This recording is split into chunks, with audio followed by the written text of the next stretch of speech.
Google drive तुमच्या files नेहमी तुमच्या सोबत. Google drive your files always with you.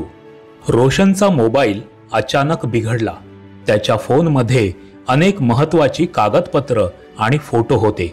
Roshan अस्वस्थ झाला होता.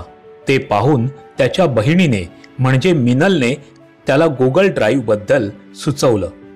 ऑफिसच्या कामांसाठी ती स्वतः गूगल ड्राइव्ह वापरते. गूगल ड्राइव्ह ही क्लाउड आधारित स्टोरेज सर्व्हिस आहे. म्हणजे तुमच्या फाइल्स मोबाईल किंवा कम्प्युटरमध्ये नाही तर इंटरनेटवर सुरक्षित राहतात असं तिने सांगितलं. गरज पडेल तेव्हा तुम्ही त्या फाइल्स पुन्हा डाउनलोड करू शकता. त्यासाठी फक्त गुगलवर एक अकाउंट असावं लागतं. मिनलने तिच्या मोबाईलवर गूगल ड्राइव्ह उघडलं. ते कसं वापरायचं हे तिने रोशनला दाखवलं आणि त्याची वैशिष्ट्य देखील तपशीलवार समजावून सांगितली. उदाहरणार्थ फाईल सांभाळून ठेवायला आणि पद्धतशीर मांडायला त्याची मदत होते. गूगल ड्राइव्ह कसं वापरायचं? या ॲपच्या स्क्रीनच्या तळाशी 4 पर्याय दिसतात: होम, स्टार्ड, शेअर्ड आणि फाइल्स. होम अलीकडेच उघडलेल्या फाइल्स इथे दिसतात. स्टार्ड महत्त्वाच्या असल्यामुळे तुम्ही स्टार वापरून चिन्हांकित केलेल्या फाइल्स इथे दिसतात. शेअर्ड इतरांनी तुमच्यासोबत शेअर केलेल्या फाइल्स इथे दिसतात. फाइल्स तुम्ही तयार केलेल्या आणि सेव्ह करून ठेवलेल्या फाइल्स इथे दिसतात.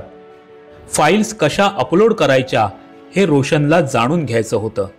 मिनलने सांगितलं, अधिकच्या चिन्हावर क्लिक कर आणि अपलोडवर क्लिक कर आणि मग फाईल निवड.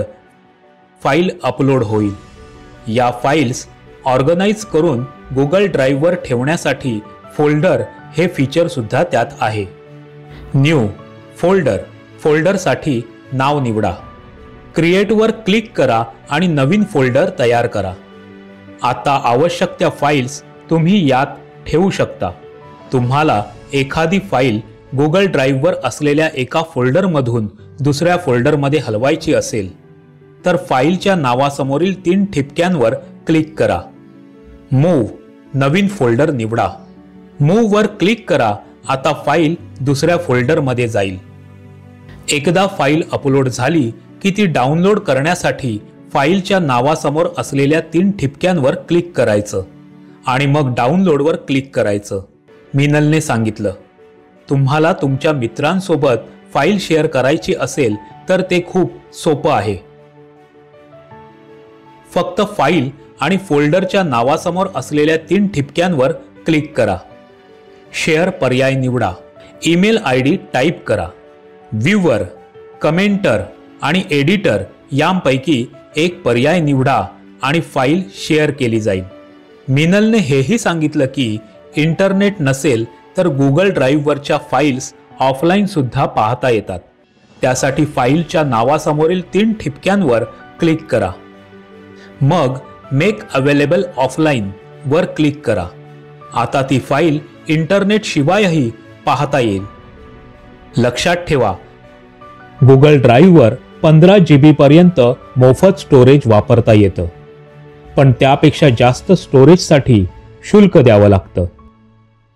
मिनलच्या ऑफिसमध्ये एकाच प्रोजेक्टवर अनेक लोक एकत्र काम करतात. अशा वेळी संपूर्ण ड्राइव्ह फोल्डर शेअर करणं अतिशय उपयुक्त ठरतं. आवश्यक त्या सगळ्या फाइल्स सर्वांना एकाच जागी मिळतात आणि एकाच डॉक्युमेंटवर अनेक लोक कमेंट करू शकतात किंवा त्यात बदलही करू शकतात. गूगल ड्राइव्ह वापरता येणं हे आजच्या काळात आवश्यक असं कौशल्य आहे. चांगली बातमी अशी की रोशनचा मोबाईल दुरुस्त झालाय आणि त्याने त्याच्या महत्त्वाच्या फाइल्स गूगल ड्राइव्हवर अपलोड सुद्धा केल्या आहेत. रोशन गूगल ड्राइव्ह वापरायला शिकला. आता तुम्हीही त्याचा वापर करायला सुरुवात करा.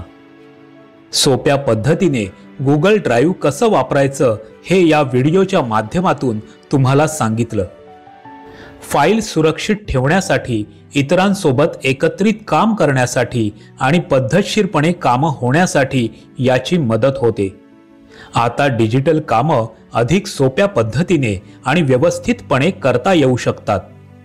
तुमच्यासाठी एक काम, व्हिडिओमध्ये सांगितलेल्या फीचर्स व्यतिरिक्त गुगल ड्राईव्हवरील इतर पर्याय शोधा आणि वापरून पहा. स्वतःच्या फाईल्स सुरक्षित ठेवायला शिका.